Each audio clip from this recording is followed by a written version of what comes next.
The event. In the name of Allah, the Beneficent, the Merciful.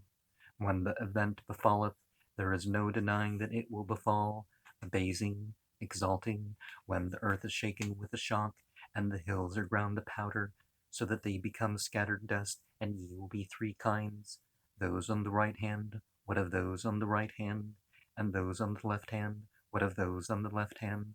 And the foremost in the race, the foremost in the race, those are they who will be brought nigh in gardens of delight, a multitude of those of old, and a few of those of latter time, on lime couches, reclining therein face to face.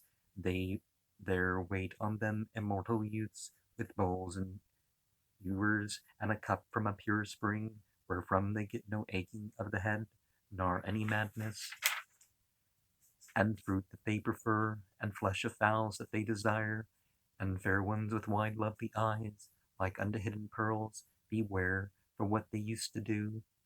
There hear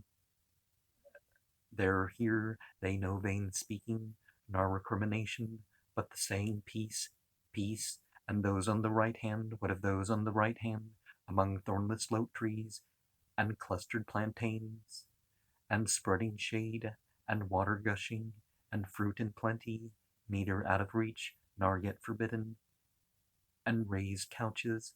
Lo, we have created them, a creation, and made them virgins, lovers, friends, for those on the right hand, a multitude of those of old, and a multitude of those of latter time. And those of the left hand, what of those on the left hand? In scorching wind, and scalding water, and shadow of black smoke, neither cooling nor refreshing. Lo, heretofore they were effete with luxury, effete with luxury, and used to persist in the awful sin. And they used to say, when we are dead and have become dust and bones, shall we then forsooth be raised again? And also our forefathers say, lo, those of old and those of latter time will all be brought together to the tryst and the appointed day. Then lo, the erring, the deniers, ye verily will eat of a tree called Zaqqum, the stifling, choking, and will fill your bellies therewith, and thereon ye will drink a boiling water, drinking even as the camel drinketh. This will be their welcome of the day of judgment. We created you. Will ye then admit the truth? Have ye seen that which ye admit? Do ye create it, or are we the creator?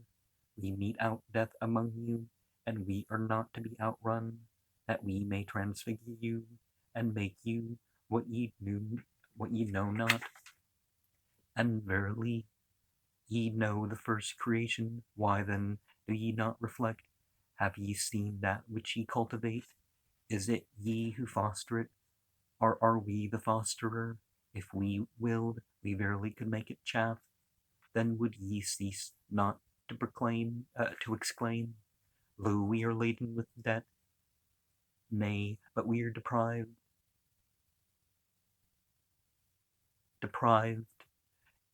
Have ye observed the water which ye drink? Is it ye who shed it from the rain cloud, or are we the shedder? If we willed, we verily could make it bitter. Why then give ye not thanks? Have ye observed the fire which ye strike out? Was it ye who made the tree thereof to grow, or were we the grower? Even we appointed it a memorial and a comfort for the dwellers in the wilderness. Therefore praise the name of thy Lord, the tremendous. Nay, I swear by the places of the stars, and lo, that verily is a tremendous oath. If ye but knew, that is indeed a noble Qur'an, in a book kept hidden, which none toucheth, save the purified, a revelation from the Lord of the worlds. Is it this statement that ye scorn, and make denial thereof your livelihood? Why then, when one cometh up to the throat, and ye are at that moment looking, and we are near unto him, then ye are, but ye see not. Why then, if ye are not in bondage? Do ye not force it back if ye are truthful? Do ye not force it back if ye are truthful? Did I say that twice? Thus, if he is of those brought nigh, then breath of life and plenty, and a garden of delight. And if he is of those on the right hand, then peace unto thee from those on the right hand. But if he is of the rejectors, the erring, then the welcome will be boiling water and roasting at hellfire. Lo, this is certain truth. Therefore praise the name of thy Lord, the tremendous. Is this something that people say, bowing and prostrating? This chapter, aside with pairing with the one before it, it's said that if you say it at night, then you never suffer from poverty. And over, if one says it for a month, then one stops suffering from poverty. So obviously there's the choice. It kind of reprograms you to deal with poverty. But otherwise, there's something else involved, and I have seen people that didn't have the problem with it. You hear people that their debt problems were released. Obviously they evoke themselves to make the change by taking this up. But at the very least, the suffering over not having as much as you want or even need, a difficulty could still be there, but the suffering aspect of it go.